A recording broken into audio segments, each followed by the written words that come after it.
Good evening, and I know that you will all join me if I say thanks on behalf of all of us to Mr. Eastman and all of those who have helped Mr. Eastman in conducting this work, because this is what has made it possible for the work to continue these past 7 years. And right there, a question popped into my head of what special importance is it that this work should have continued the past 7 years? What is there about it that makes us feel that we wouldn't have gotten along perfectly well had it not continued? And that is the question that each one must ask of themselves. And an answer must come through. I ask the question of myself, of what importance is it that I travel the world, publish books, send out recordings? Of what importance is it to the world or to the students? And the answer that comes back quickly is, I only know of what importance it is to me. It is very, very important to me. I cannot stop traveling. I cannot stop speaking. I cannot stop the healing work. I cannot stop any of these activities. None of them brings me fame or fortune. All of them involve work 18 and 19 hours a day at times, most of the times, and a 7-day week. But I can't stop it because there is something inside of me that is fulfilled by it. I am at peace with myself because of it, and I wouldn't be otherwise. To me, it is important that the work go on, because within me there is a sense of fulfillment, a sense of peace, a sense of well-being. Now, I guess that I'm the only one I'm responsible for in life, because if everyone is fulfilling themselves, if each person in the world reaches the place where they know they are doing that which completes themselves within themselves, which gives them their peace, their harmony, their wholeness, then of course that must be the mission of every individual in the world. As spiritual beings, as children of God, we have a mission. Every individual in the world has a spiritual mission, otherwise they would not have been evolved of God. God has not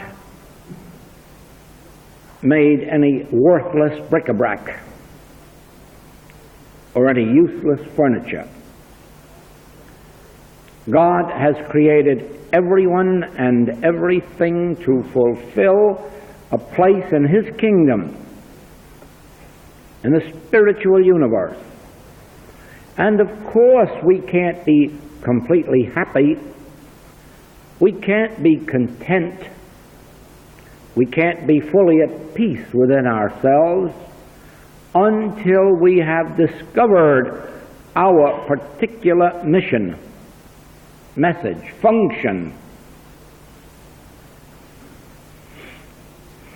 That is why one of the Christian mystics has said that we never will be happy until we find ourselves in God.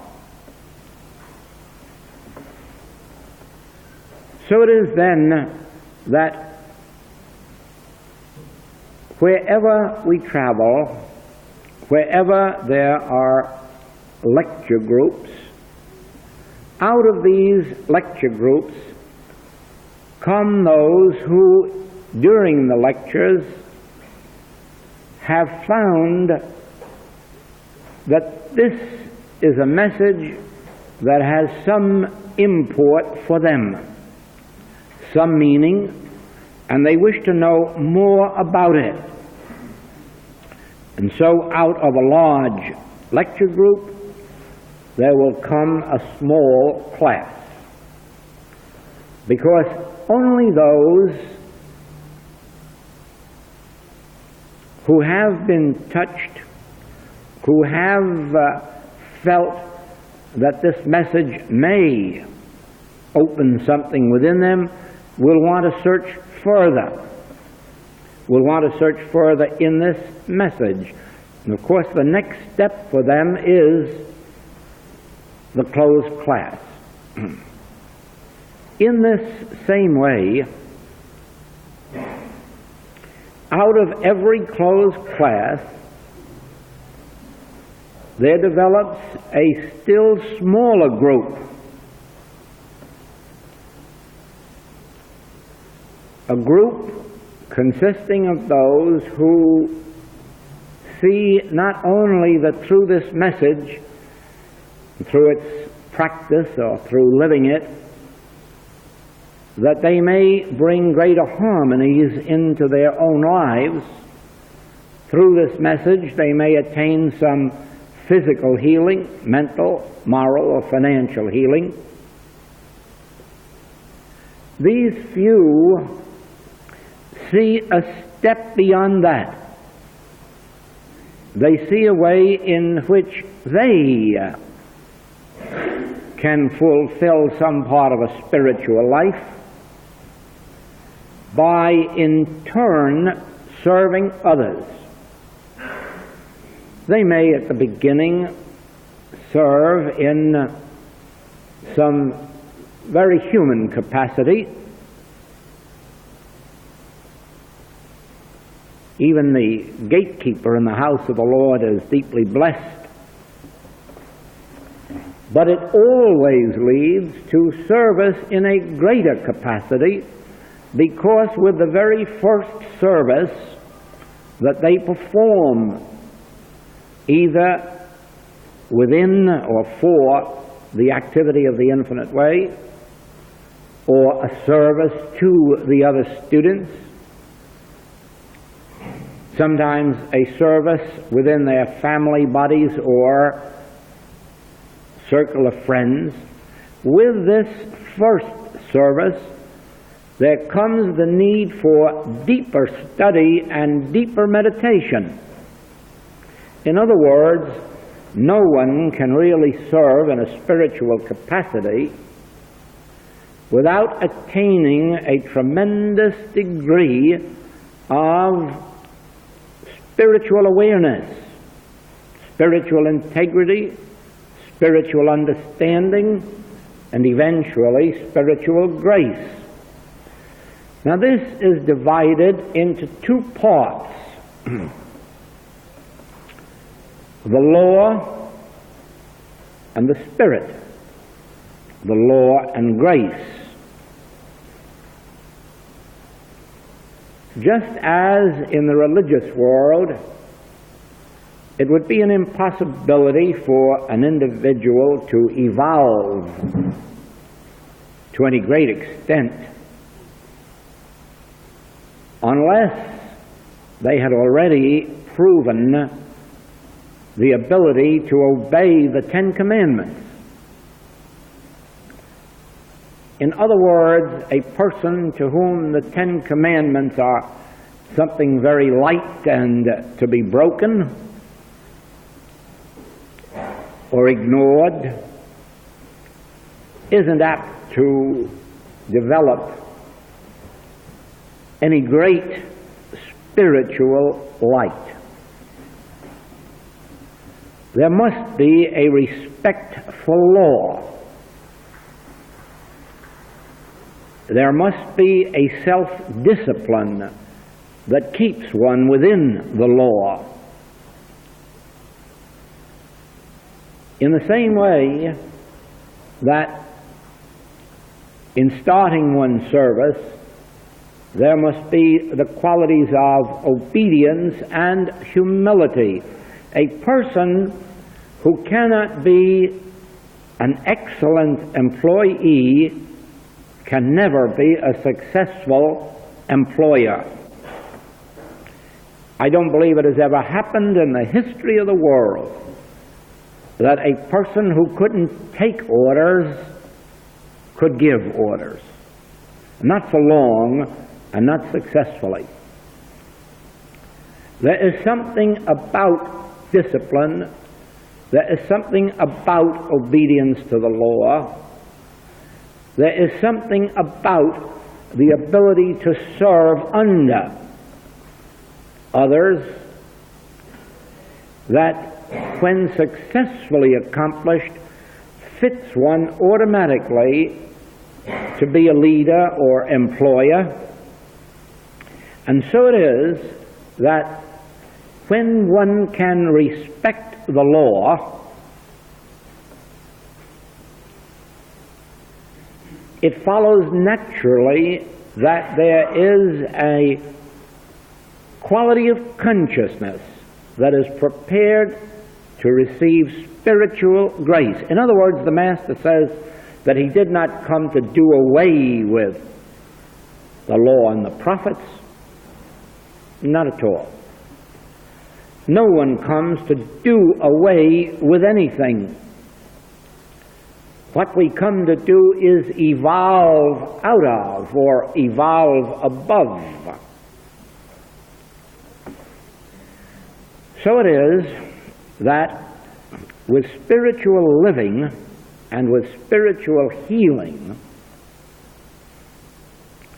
with the exception of a few people who have for some unknown reason been touched by the grace of God, for all the rest of us, there must be an evolving from one stage to another. In, let us say, living the spiritual life, we can go back to every one of the talks that we have had here this week, and you will notice that I have referred to the Master's instructions about praying in secret. One that I did not mention, giving your alms, your benevolences in secret, not that it may be seen of men, only that God, in the silence, in secrecy, may behold and then reward us openly. Actually, there must be an obedience to both of those, call them suggestions or commands by the Master. There must be an obedience to that. There must be a willingness to follow those instructions. We are told that you must pray for your enemies. There is no use ignoring that. The Master wouldn't have taken time or effort to preach the praying for enemies, the forgiving 70 times 7, unless they had a spiritual value. In the same way, then, everything taught by the Master must first of all be obeyed as a preparation for the higher consciousness. It is necessary that we learn not to judge from appearances, but to judge righteous judgment. That we learn not to criticize, to condemn. And of course, many times the young student says, "Oh, let's get on with that. I want to do some spiritual healing." I don't believe you can. I don't believe any individual can, unless they have brought themselves under that law, under obedience, under discipline, under that routine of living, and thereby developed the spiritual consciousness. Certainly, if by the grace of God one is given spiritual consciousness, they will never need to go through the procedures. Now, in the same way then, those who go from lecture groups to class groups, then from class groups to the smaller groups of advanced students or practitioners, and those who go beyond that to the still smaller groups of those who are doing the inside and the higher work of the Spirit, each advances according to the light that is given them, but only by adherence to the steps of this moment. Now, in the same way, we come to the subject of spiritual healing.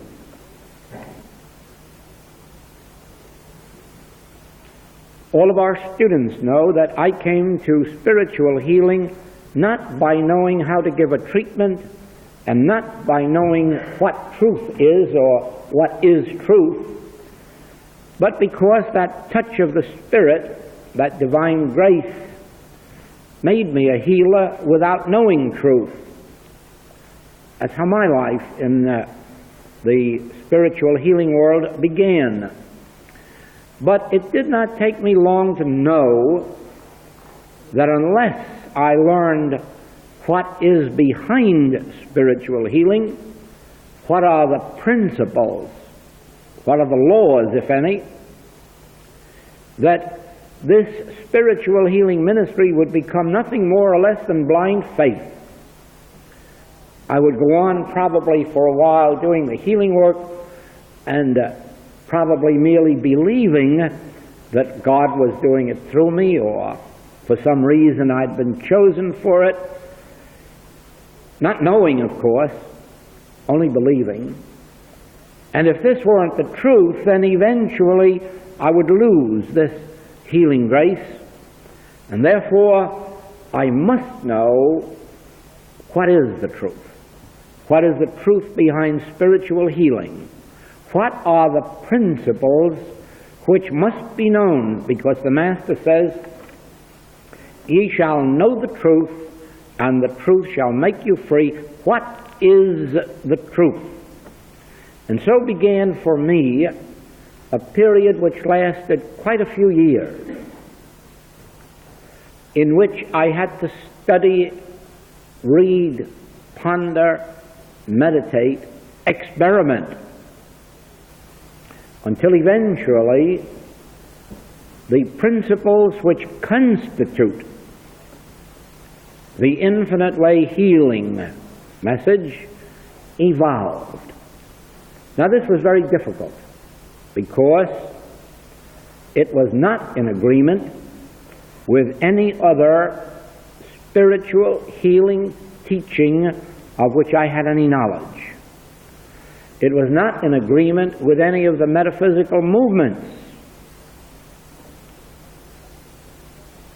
And so it was doubly difficult because it was difficult for me to believe that I had revealed to me these particular principles, and that actually they were doing the work. And so you will not be surprised when I tell you that I stayed in the healing ministry 16 years before I ever taught or wrote. I had to know, beyond all question of doubt, that these principles do heal. They do produce spiritual consciousness. They do succeed.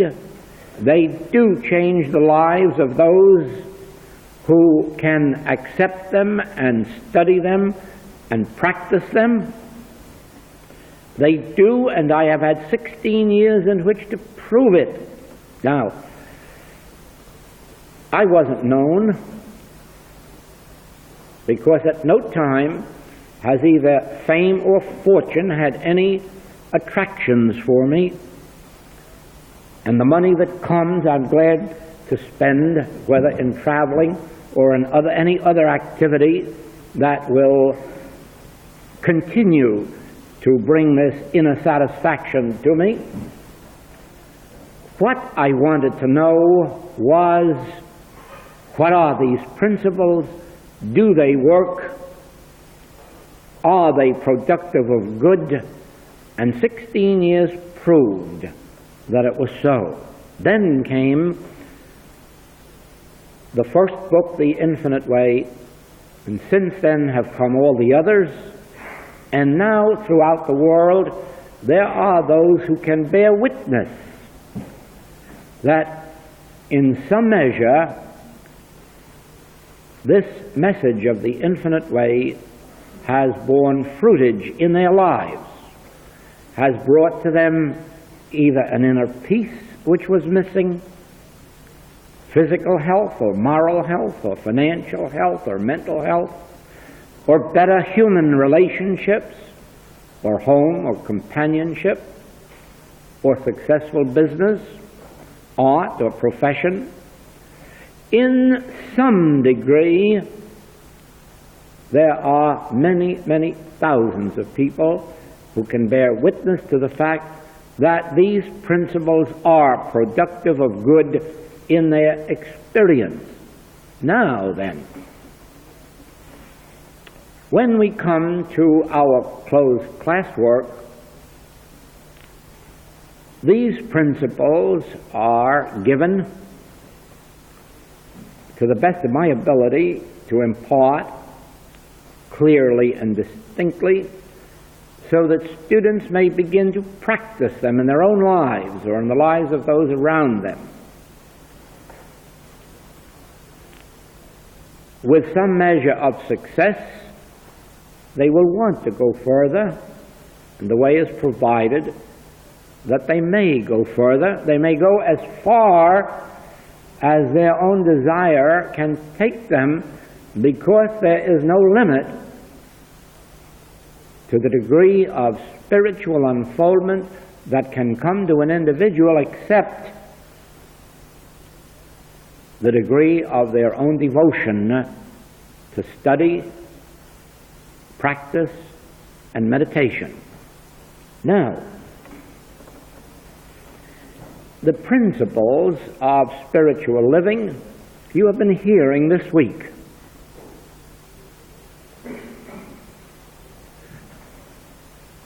To fulfill, even in a small measure, the demands made upon us by the Master throughout the 4 Gospels,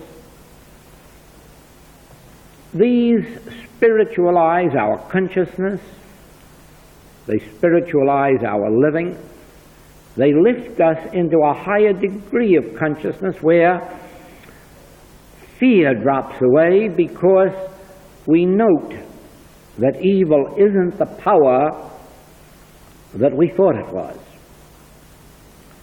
Then, to learn the principles, and here we're under the law, remember, to learn the principles which constitute the treatment work in the infinite way is absolutely as essential as obeying the 10 Commandments before you can be prepared to live the Sermon on the Mount.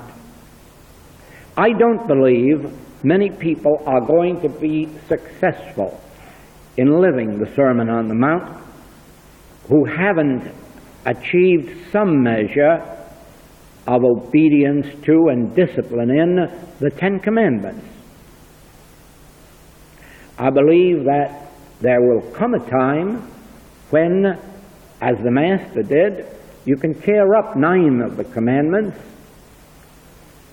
because there never will be a temptation entering your consciousness to steal, to lie, to murder, to envy, to commit adultery. It just will not be a part of your experience. By that time, the only commandment necessary is that thou shalt love the Lord thy God with all thy heart and with all thy soul, and then add to it, and love thy neighbor as thyself. First must come the obedience to those 10 commandments. Now, in spiritual healing, there are certain specific principles which govern the activity of healing. If by the grace of God you have been touched with His Spirit and can say like Jesus Christ did, "The Spirit of the Lord God is upon me, and I am ordained to heal the sick," then you can disregard what I say now. But if you have not heard in your ear, if you have not been told, if the mantle of spiritual healing has not been placed on your shoulders, and you can feel that you're already ordained to heal the sick, then listen to me. Anyone can learn to heal the sick if they have a deep enough desire to do it. If their desire is deep enough to cause them to study the principles and practice the principles. Now, I do not say it is easy. I say it is possible. But there must be a deep enough determination that one is willing to work with these principles, discipline themselves in them, practice them, even if at first they do not seem to have the success to which they are entitled. Persistence in this, as in anything else, will bring about success. There are many, many reasons why one person can take these principles and work with them a few weeks and begin to have wonderful results, and another may work with them for months and not attain nearly as good a result. In the same way that it was necessary for me to search for 13 years before my first experience came, and I know of others who have searched only a half a year and then written me what's wrong with the Infinite Way, that they haven't received illumination yet.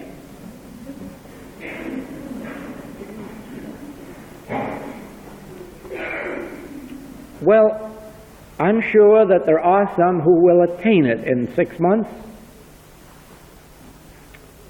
I can't pick out those of you who will do it. And I can tell you I didn't.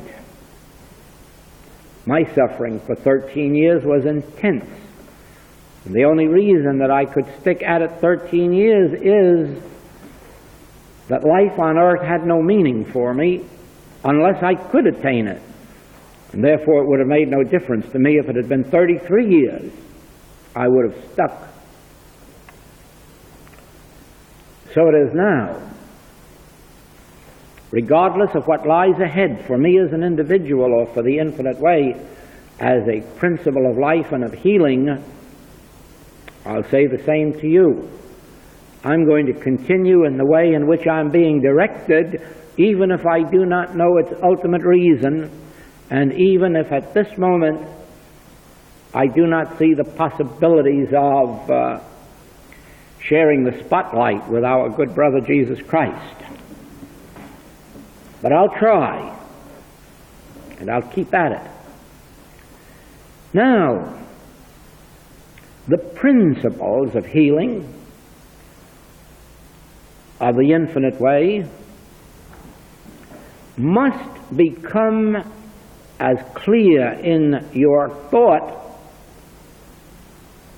as your multiplication table in mathematics must be. Then, when you have it, be assured you still have it only intellectually. There comes the practice and the application until the results begin to show themselves. Now, they begin to show themselves not because the letter of truth does any healing work, because we know definitely that the letter of truth killeth. If it is depended on, it is that the practice of the letter of truth develops our consciousness. That is the secret of practicing the letter of truth. It develops our consciousness. Now, just as an illustration, the very first principle of the healing message of the infinite way is God constitutes individual being. This means God is the life of every individual. God is the mind. God is the soul. God is the spirit. God is the law. And even one's body is the temple of God.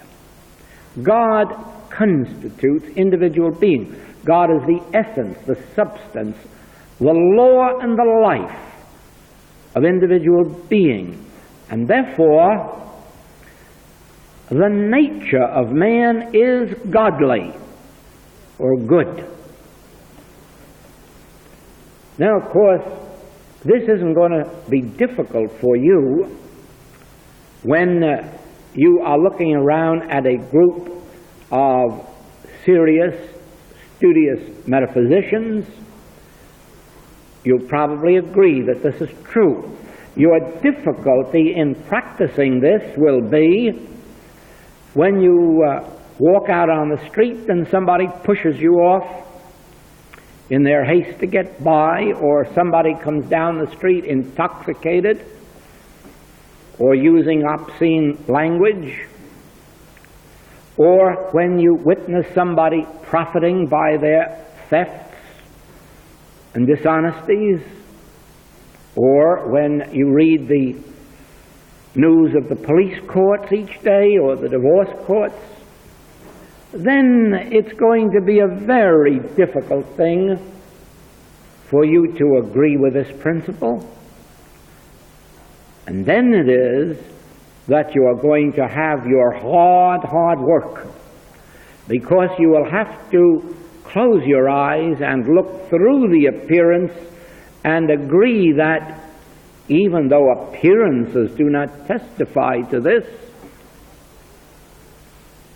this must be the truth, because God made all that was made. And all that God made is good. And anything that God did not make was not made. Therefore, it must be literally true that God is the substance of all being, the substance of all form, the substance of individual being, the life and the law of individual being. And so begins the period of discipleship, when you are practicing this principle with appearances against you.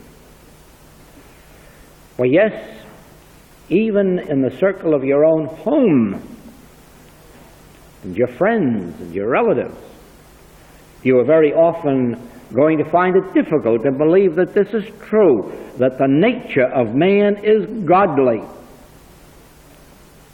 And yet, in spite of these appearances, in spite of bad conduct, in spite of sin, in spite of failings, there is no other way but to obey this law and stand in this truth. God constitutes individual being, and the nature of man is godly. Soon enough, you'll see how difficult this is and why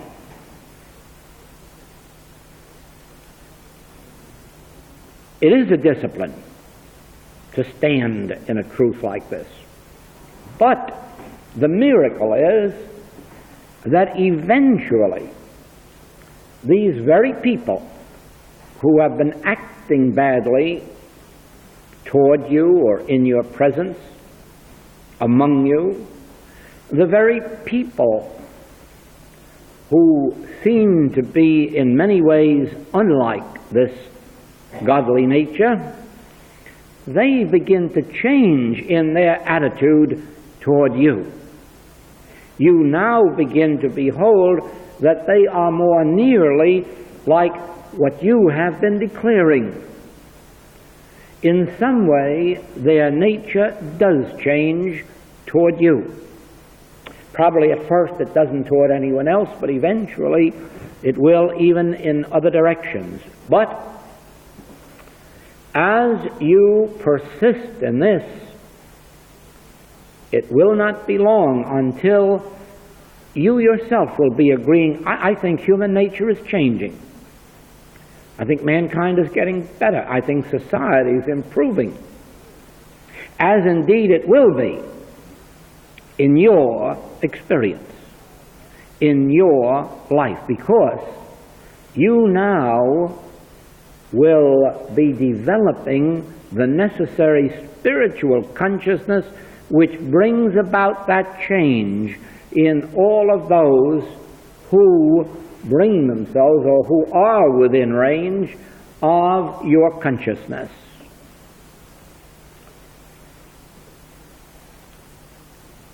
You will find eventually, as I have, that you can go into prison work and actually work among those who definitely and without question have been and may still be sinners, and watch transformations take place within them as you, in silence and secrecy, hold to this truth that man's nature is godly. And now right here, let me take you back again to the Master. Don't try to tell this truth to your friends or relatives or neighbors, for you will have no reward of God. You will have no reward of demonstration. Don't try to tell your friend or relative that their nature is godly and that you know God made them in His own image and likeness and therefore they are good, because I can assure you that in most cases it will be throwing your pearls before swine, and they'll be trampled upon. That is one reason why in our infinite way work I place so much stress on praying in secret. That is why I do not permit advertising. The truth that I know in secret, God rewards openly. And as long as I, in my secret heart of hearts, am knowing that God made all that is made, the nature of man is really the nature of God. God has given His own life unto us. God the Father, God the Son, they're one and the same. Thou seest me, thou seest the Father that sent me, for I and the Father are one. They're the same. Appearances do not testify to this, but I do. And I hold that truth sacred within me. Secret within me. Whether on a bus, whether on a train, whether in an airplane or ship, whether walking the streets, whether in the hotel, secretly, sacredly within me, I am bearing witness to the truth that the nature of man is godly. And because that is my secret prayer, I am rewarded openly by having people act that way toward me, be that way with me, respond to me in that relationship. Because I believe that our benevolences must be done in secret, that no one must know who we help or when or to what extent. Because I believe that there is a God that seeth in secret, I am rewarded openly by thousands of benevolences that come into my experience. They're not all charities. They're not any charities, but they're benevolences. They are gifts of God. They are gifts of love. They are gifts of grace. And they do not necessarily have to be money, but they are the symbols of love from God to His Son through other sons and daughters of God. But there must be an obedience to that principle. Now, remember that you are saying nothing of this to anyone. You are only living it within your own being, and thereby you are actually developing this very inner consciousness, this inner glory, this inner life. So, as you pass from one principle to another, working sometimes with one principle for a day or week or month, and sometimes with one principle for a much longer time. I have worked with one principle for 2 years and left all other principles alone, just while staying with one principle for 2 years, until it was so much a part of my being that it is second nature. So it is. I have witnessed beautiful healing works on the part of a man who became a very, very well-known practitioner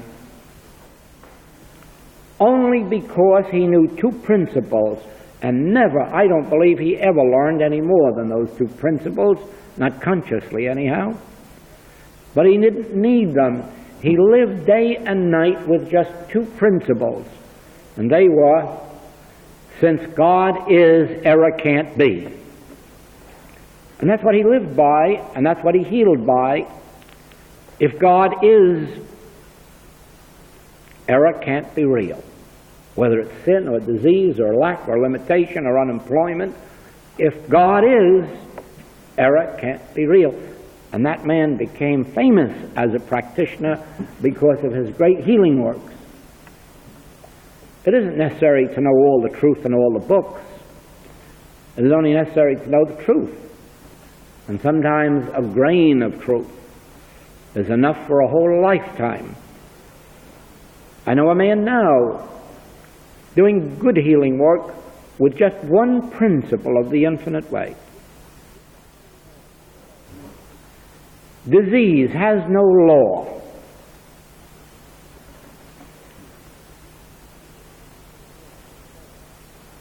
You see, anything that has a law behind it, or to support it, is eternal.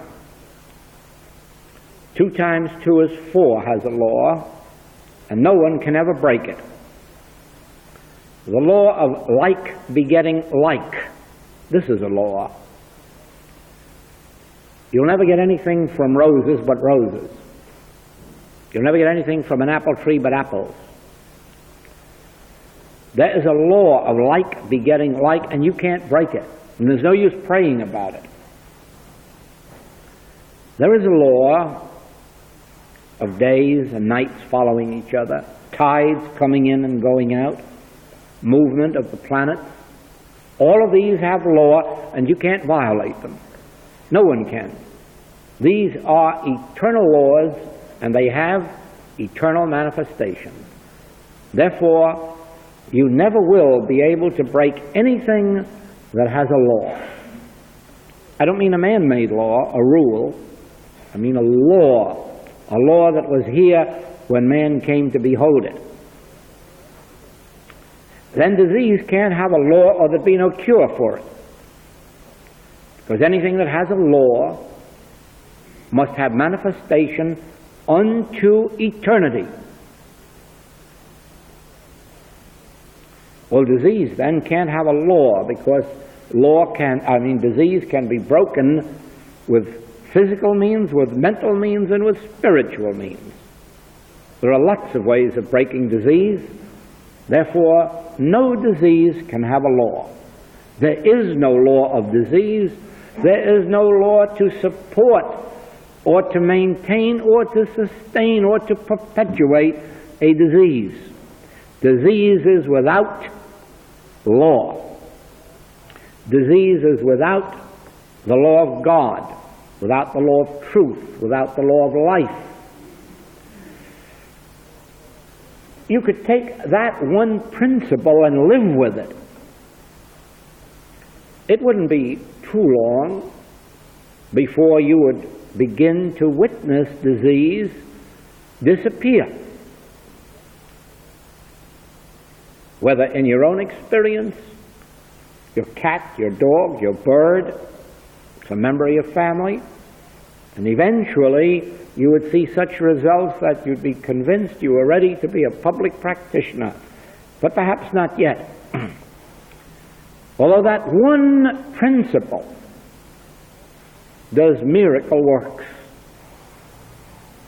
It is a principle that evolved in my own work, my own unfoldment, until I saw its reality so clearly that always it is a part of my treatment work. One of the first things that I remember, well, you don't have much to worry about because this disease or this condition has no law to perpetuate it, so it's got to yield. The patient may be doing all in their power to sustain the disease, but if they'll stick with me, I'll outstick them, and will prove that the disease does not have a law. No law of God behind a disease. So this message is made up of these principles. And as we learn the principles, as we learn to utilize them in our treatment work, we develop the consciousness. Now, making the declaration that disease has no law is not really going to do much healing work. It is only as the practice is maintained and inwardly there's a yielding, a giving, and then you say, oh, whereas before I was blind, now I really see that God certainly never made a law to support something to destroy his own creation, man. You see, Scripture says God has no pleasure in your dying. Well, if that's true, then God didn't ordain a disease to kill anybody. That must be clear. And so while that statement may not heal, abiding in that statement secretly, abiding in it sacredly, quietly within, pondering its meaning, thinking of the different ramifications of application. Eventually it dawns, and we pass from the letter to the spirit. And then all of a sudden we realize disease has no law. And then in that moment, you can do healing work just through that principle.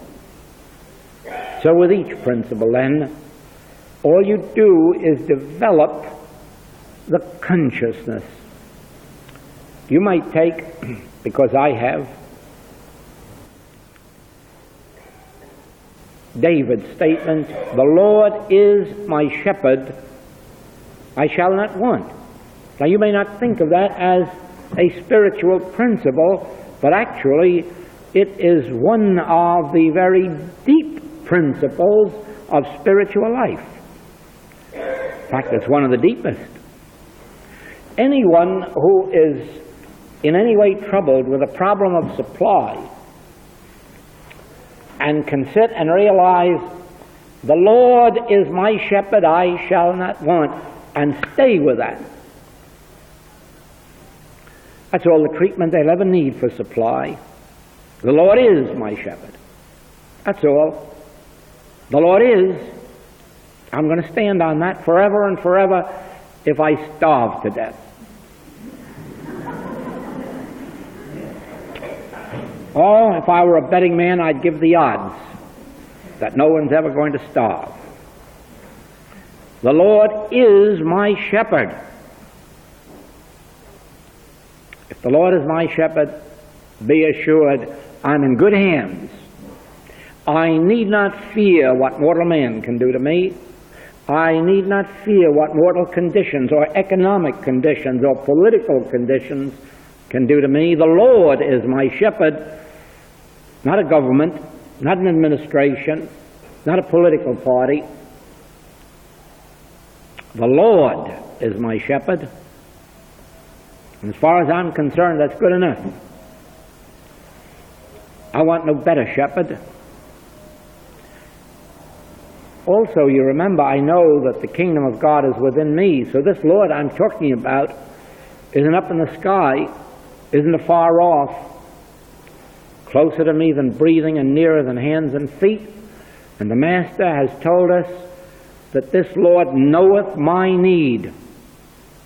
And it's His good pleasure to give me the kingdom.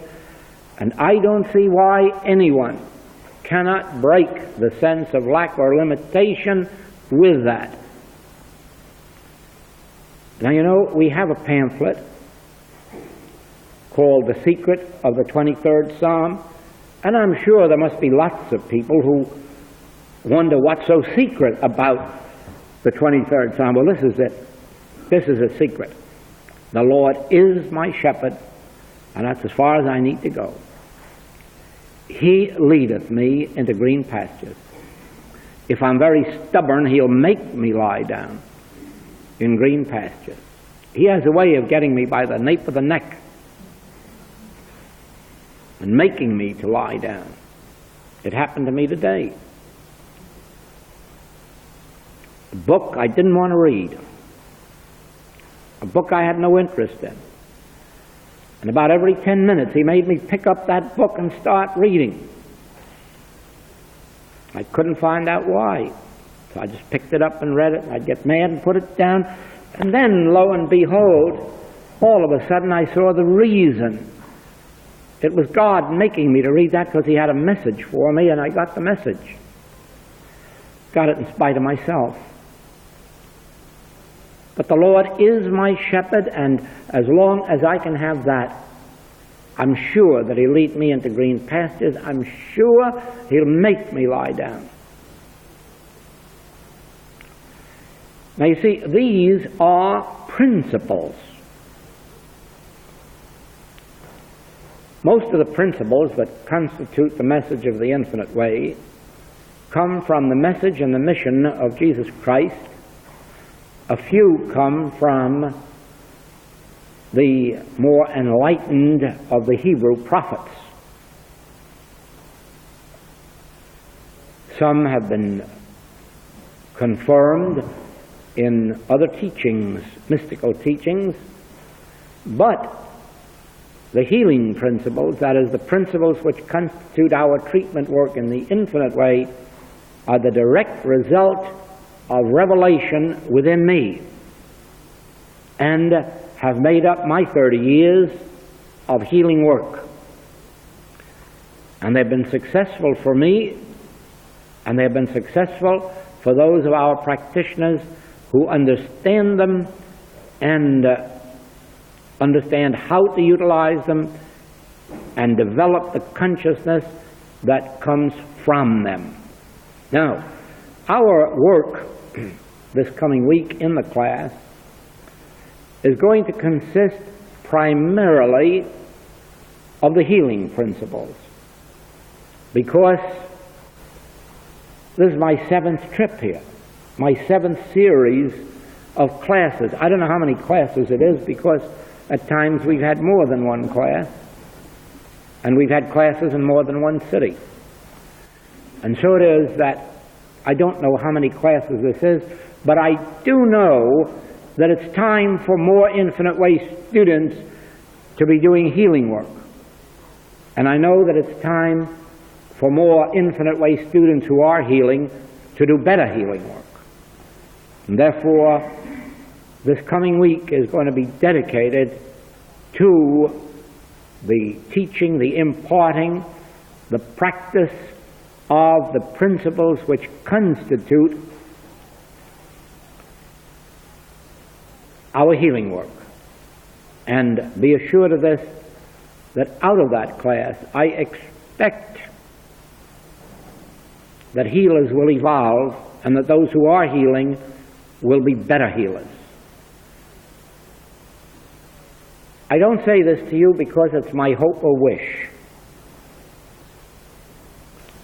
even though it is my hope and wish, but I don't say it to you for that reason. I say it to you because I was sent home from Holland last year when I still had 2 months of lecture and classwork ahead of me, and I was told to cancel it and to go home and wait until I received the message to take out this year.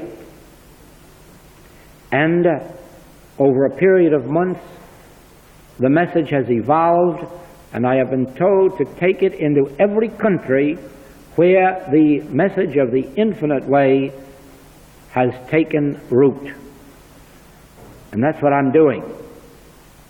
Around the world, but not in 80 days. Now, I feel, if you'll excuse my saying so, that this has been a very fruitful week, because every one of the talks has come forth without my will or volition. In other words, I didn't plan it, you brought it forth from me. Therefore, I know that it must have met a need in your experience. That's the only fruitfulness there is in a spiritual message. There's no fruitfulness for a teacher just to get up and say what the teacher wants to say, even if it's truth. What comes through a teacher must be that which the student needs at that particular moment. And no teacher can ever know that. Only the student knows that, and they don't even know it consciously. But by being in the room, they are drawing it forth from God, and the teacher is only an instrument through which it is coming. Remember that if you practice healing, that you yourself can never be a healer. You yourself can never meet anyone's need. It is only in the degree that you can be still and realize that I can of my own self do nothing or know nothing, that you can be an instrument through which your patient or your student will draw that which they need. You will be the instrument through which it goes. So, in teaching, no teacher has a message to impart. At least not this one. Please take my word for that. Not this one. This one is an instrument. This one knows that God brought the students into my consciousness. I didn't send for them. God brought the students in order that God may fulfill the student, because God knows that I know enough to know that I know nothing and don't want to know anything. But I want to be the instrument through which the student can be fulfilled and have his or her need met by God. Be careful that you never come to a lecture of mine or a class expecting to see or hear me. You may be disappointed. I may not be on the platform. But if I am, I may decide to say nothing. Don't ever come to one of my classes thinking that I'm going to be there and you're coming to me. When you come into the class, think of yourself as an individual seeking God, seeking truth, and that you have come to the class to seek God awareness, to seek the consciousness of truth. Leave the person out of it. Then, if I'm on the platform, you can be sure that since you came to receive God awareness and the truth of God, you will receive it. If it doesn't come through my mouth, it'll come through the silence. And if for any reason I'm not on the platform and someone else is, don't be disappointed because you didn't come to see a man or hear one.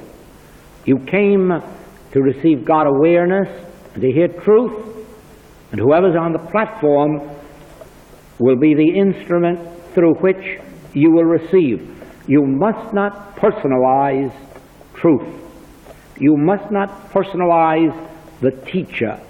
The teacher is God, acting through Christ consciousness, and the individual is only the vehicle, the instrument.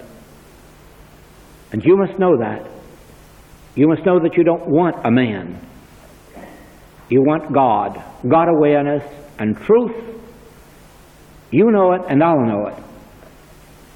And then both of us will be ready receptacles, one for the impartation and the other for the receiving. Thank you until we meet again.